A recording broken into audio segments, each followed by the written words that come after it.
Hello everyone, Namaste and welcome back to my channel. I hope you all are doing good.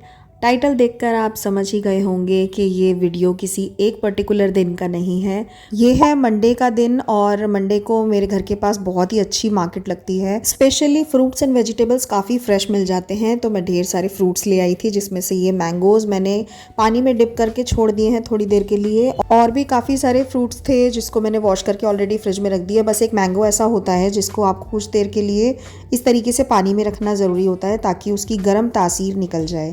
और ये है पुदीना, ढेर सारा पुदीना, इतना फ्रेश पुदीना मिल रहा था ये, और इतनी अच्छी खुशबू आ रही थी इसमें से कि मैं खुद को रोक ही नहीं पाई ये लेने से। और अब जब इतना सारा पुदीना ले ही लिया है तो इसको अच्छे से स्टोर भी कर लेते हैं। तो मैं आपके साथ कुछ ऐसे टिप्स शेयर करूंगी जिससे आपका पुदीना काफ़ी दिन तक अच्छा खासा फ्रेश बना रहेगा। तो पुदीना स्टोर करने के लिए मैंने यहाँ पे ले लिया है एक एयर टाइट कंटेनर। अब इसे लाइन कर देंगे एक टिश्यू पेपर से ताकि इसमें बिल्कुल भी मॉइस्चर कंटेंट ना आए। और अब इसमें हम फिल कर देंगे अपना पुदीना, या आप धनिया भी इसी तरीके से स्टोर कर सकते हो, और उसे एक बार फिर से कवर कर देंगे 2-3 टिश्यू पेपर से। एंड मेक श्योर कि आपने पुदीने की पत्तियां रखी हो, उसको डंठल के साथ नहीं रखना है। सारी पत्तियों को उनके डंठल से अलग कर लीजिए। और आपको ये पुदीना वॉश बिल्कुल नहीं करना है, एज आई टोल्ड कि इसमें मॉइस्चर कंटेंट बिल्कुल नहीं होना चाहिए। And now it's good to use for next 7 to 8 days। और अब जैसा कि मैंने आपको स्टार्टिंग में ही बताया था कि ये वीडियो किसी एक पर्टिकुलर डे का नहीं है, तो अब मैं आपसे मिल रही हूँ 2 दिन बाद। It's Wednesday.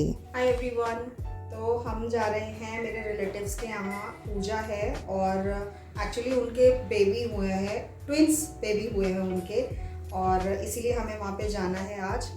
पूजा में भी बुलाया है उन्होंने, और मैंने आज साड़ी पहनी है और मैं ये अपने इयररिंग्स चेंज कर रही हूँ क्योंकि बहुत ही कम टाइम ऐसा होता है जब मैं अपने इयररिंग्स चेंज करती हूँ। मानसी ने बोला कि अब ओकेजनली तो कर लो, एटलीस्ट ओकेजनली भी नहीं करोगे। और यहाँ पे इयररिंग्स पहनते हुए मेरे इयररिंग का एक पार्ट नीचे गिर गया था, और वो इतना छोटा था कि मैंने उसे इतनी देर ढूंढा पर वो मिल ही नहीं रहा था। तो मेरे 10 मिनट तो इसी में ही वेस्ट हो गए थे उसे ढूंढते हुए। ये होता है ना कि जब आप लेट हो रहे हो तो कुछ ना कुछ और ऐसा हो जाता है कि आप और लेट होने लगते हो। बट इस टाइम मुझे इस चीज़ की चिंता नहीं थी कि मैं लेट हो रही हूँ या क्या, बस मुझे लग रहा था बस वो मिल जाए, एंड फाइनली ये मिल गया था।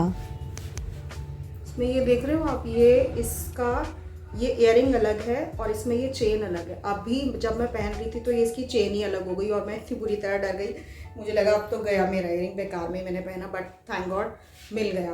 अब मैं इसको पहले ऑफ कैमरा पहन लेती हूँ, फिर मैं आपसे मिलती हूँ।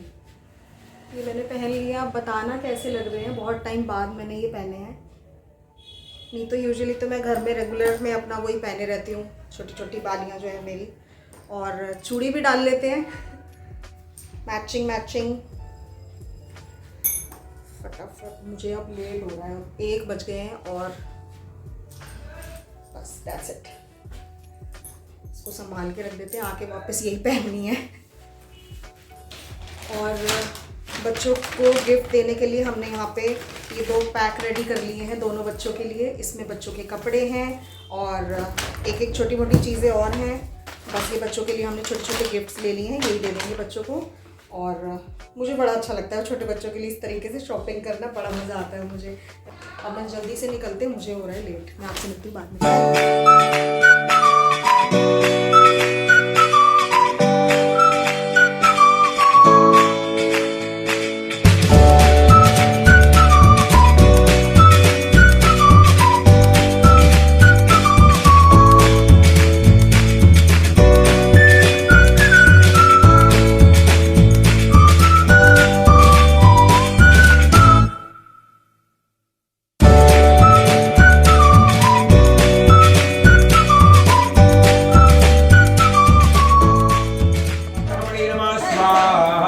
हरि ओम नमस्ते रुद्रमन्य भूतदैखवे नमः बाहुभ्यां उदते नमः रुद्राय नमः स्वाहा स्वाहा स्वाहा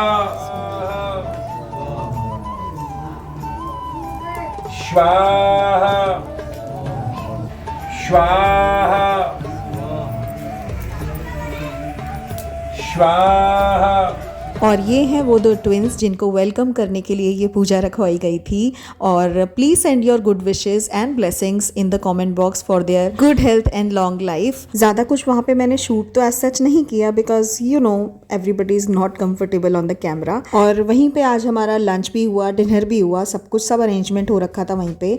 तो घर पे आके फिर मुझे डिनर प्रिपेयर करना पड़ता, इसलिए दीदी ने मुझे, मेरी जेठानी जिनके यहाँ हम गए थे, उन्होंने मुझे बच्चों के लिए डिनर पैक करके दे दिया था। तो बस एज सच मुझे कुछ आके डिनर तो प्रिपेयर करना नहीं था, वो तो मैं लेके ही आई थी साथ में।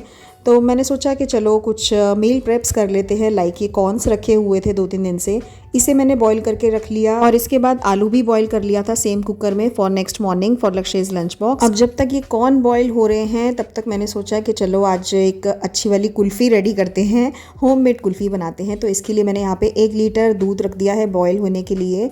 और इसको एक क्रीमी और थिक टेक्सचर देने के लिए मैंने यहाँ पे 2 ब्रेड ले लिए हैं। इसको मिक्सी में एक बार ग्राइंड कर लिया है और इस तरह से इसके ब्रेड क्रम्स बना के रेडी कर लिए हैं। सेम जार में मैंने थोड़े से ड्राई फ्रूट्स ले लिए हैं, लाइक बादाम, काजू और थोड़े से पिस्ता।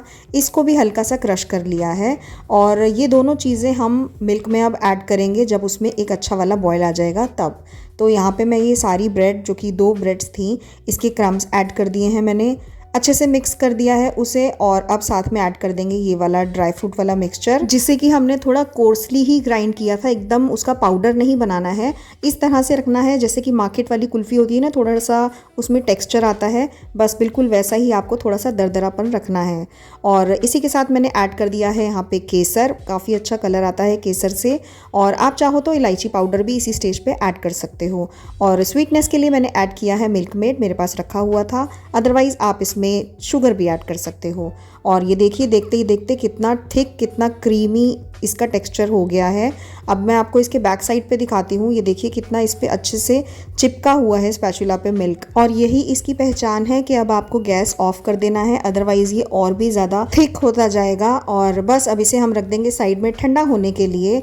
मीनवाइल हमारे यहाँ पे कॉर्न भी देखिए काफ़ी अच्छे से बॉयल हो गए हैं, पक गए हैं। सो ये बॉयल्ड कॉर्न्स हो गए, बॉयल्ड पोटैटोज़ हो गए, इन सब चीज़ों को आप मील प्रेप में कंसिडर कर सकते हो। और ये सब चीज़ें ना घर में होना ज़रूरी हो जाती हैं, बच्चों की छोटी मोटी भूख में काफ़ी काम आ जाती हैं ये चीज़ें। अब देखिए काफ़ी अच्छे से ठंडा भी हो गया है और काफ़ी थिक भी हो गया है पहले से, आप देख सकते हो। तो अब मैं इसको इस मोल्ड में फिल कर दूंगी और इसको फ्रीज़ कर देंगे हम कुछ ओवरनाइट, या फिर 6 से 8 घंटे के लिए आप फ्रीज़ कर सकते हो। काफ़ी अच्छे से कुल्फ़ी हमारी जम के रेडी हो जाएगी। और ये तो है हमारी बेसिक मलाई कुल्फ़ी की रेसिपी। अब आप चाहो तो इसको फ्लेवर देने के लिए आप इसमें मैंगो ऐड कर सकते हो, थोड़ा सा उसको प्योरी बना के, तो ये आपकी मैंगो रबड़ी कुल्फ़ी बन जाएगी, मैंगो कुल्फ़ी बन जाएगी। और कोई भी अगर आप इस बेसिक कुल्फ़ी को फ्लेवर देना चाहते हो तो आप वो बस इसमें फ्लेवर ऐड कीजिए and your flavoured kulfi is ready. ये हमारी बेसिक कुल्फ़ी की रेसिपी है और बहुत ही अच्छी रबड़ी कुल्फ़ी बन के रेडी होती है। ये जब कल बन के रेडी होएगी तब मैं आपको दिखाऊंगी। अभी फ़िलहाल हम इसे इसमें रिफ़िल कर लेते हैं। और इसको मैं ऑलरेडी वॉश कर चुकी हूँ बिकॉज़ काफ़ी टाइम से ये ऐसी रखी रहती है ना, तो थोड़ा डस्ट वगैरह आ ही जाती है। तो हम इसे फिल कर लेते हैं।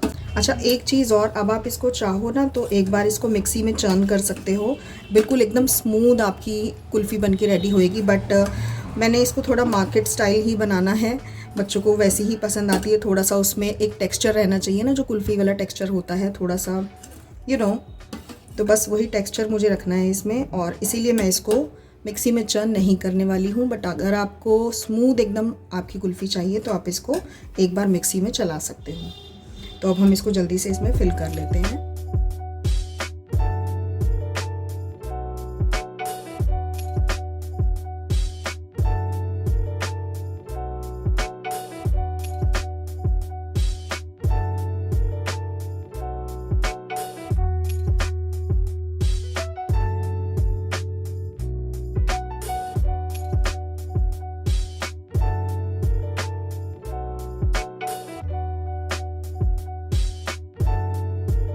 इस आइसक्रीम मोल्ड्स में फिल करने के बाद भी मेरा अभी थोड़ा सा ये मिक्सचर बचा हुआ था, तो मैंने इसे ग्लासेस में फिल करके इसे फॉइल पेपर से कवर करके रख दिया था फ्रीज़र में। और जब भी कभी ग्लास में या बाउल्स में हम आइसक्रीम फ्रीज़ करते हैं फ्रीज़र में, तो हमेशा फॉइल पेपर से ही कवर करके रखिएगा।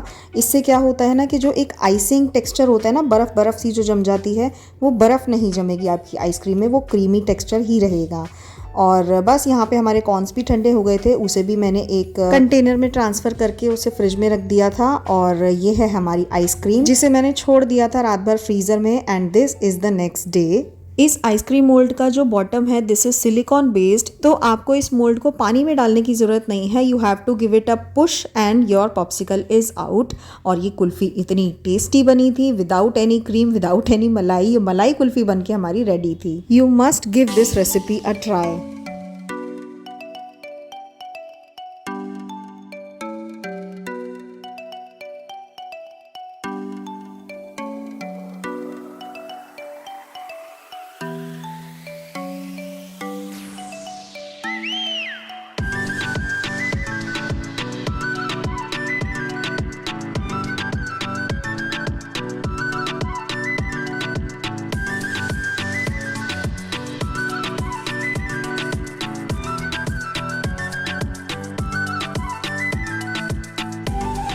जब हम छोटे छोटे हुआ करते थे ना, तो मम्मी क्या करती थी कि दूध में चीनी मिक्स करके ब्रेड तोड़ के इस तरह से जमा दिया करती थी, और वो हो जाती थी हमारे लिए आइसक्रीम। और फ्लेवर आइसक्रीम जब हमें कभी खानी होती थी तो मम्मी उसमें रूह अफ़ज़ा भी ऐड कर देती थी, और वो इतना टेस्टी लगता था कि मार्केट की भी आइसक्रीम्स फेल होती थी। तो वो भी एक ज़माना था जब बिना किसी एसेंस के, बिना किसी फैंसी चीज़ों के भी घर में आइसक्रीम जमाया जाती थी। आपने कभी रूह अफ़ज़ा वाली आइसक्रीम खाई है? कॉमेंट बॉक्स में मुझे ज़रूर बताना, या फिर कोई भी अपनी चाइल्डहुड मेमोरी मेरे साथ ज़रूर शेयर करना कमेंट बॉक्स में। और अब मैं आपसे मिल रही हूँ सीधे इवनिंग टी टाइम पे। और आज शाम की चाय के साथ बच्चों की डिमांड थी कि उन्हें पॉपकॉर्न खाने हैं, तो मैंने यहाँ पे एक साइड चाय चढ़ा दी है और एक साइड कढ़ाई में पॉपकॉर्न के लिए थोड़ा सा ले लिया है बटर, साथ में थोड़ा सा ले लिया है ऑयल, सो दैट बटर जल ना जाए। और मैं घर में पॉपकॉर्न कैसे बनाती हूँ ये मैं ऑलरेडी आपके साथ कई बार शेयर कर चुकी हूँ। बस थोड़े से कॉर्न्स मिक्स करके बटर में, उसमें हल्दी और नमक ऐड करके उसे थोड़ा सा मिक्स करना है तब तक जब तक कि इसमें से एक आध कॉर्न हमें इस तरीके से पॉप होता ना दिखे। और जैसे ही कॉर्न पॉप होने लगेंगे, आपको इसे लिड से कर देना है कवर, और फ्लेम कर देंगे मीडियम। और बीच बीच में बहुत ही ध्यान से इस तरीके से लिड को पकड़ के कढ़ाई को इस तरह से हिलाएंगे ताकि नीचे तक वो कॉर्न्स मिक्स हो जाएं। और पैरेलली हम अपना चाय में अदरक भी ग्रेट करके डाल देंगे। और आपने ये चीज़ कभी नोटिस की है कि चाय में अगर आप अदरक स्टार्टिंग में डालते हो तो अलग फ्लेवर आता है, बाद में डालते हो तो एक अलग ही फ्लेवर आता है। इवन ग्रेट करके अगर डालो तो अलग टेस्ट आएगा, और कूट के अदरक डालो तो अलग ही टेस्ट आएगा। और शायद इसीलिए कहते हैं कि हर किसी के हाथ का एक अलग ही टेस्ट होता है, क्योंकि कोई अदरक कूट के डालता है, कोई ग्रेट करके डालता है, कोई स्टार्टिंग में डालता है, कोई एंड में डालता है। And same thing goes with cooking also.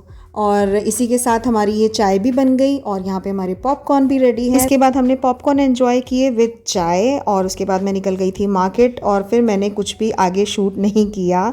As I told you कि इस वीक में कुछ भी ऐसा कुछ खास तो शूट नहीं कर पाई हूँ, बट येस कुछ बिट्स एंड पीसेस कलेक्ट करके आपके लिए एक छोटा सा वीडियो बना के रेडी किया है, और एक कुल्फ़ी की रेसिपी शेयर की है। बताना ज़रूर आपको कैसी लगी। तो अगर आपको ये वीडियो अच्छा लगा हो, so do all the good things, like, share and comment, and please subscribe to my channel. I'll see you in my next video. Till then, take good care of yourself, and thank you so much for watching.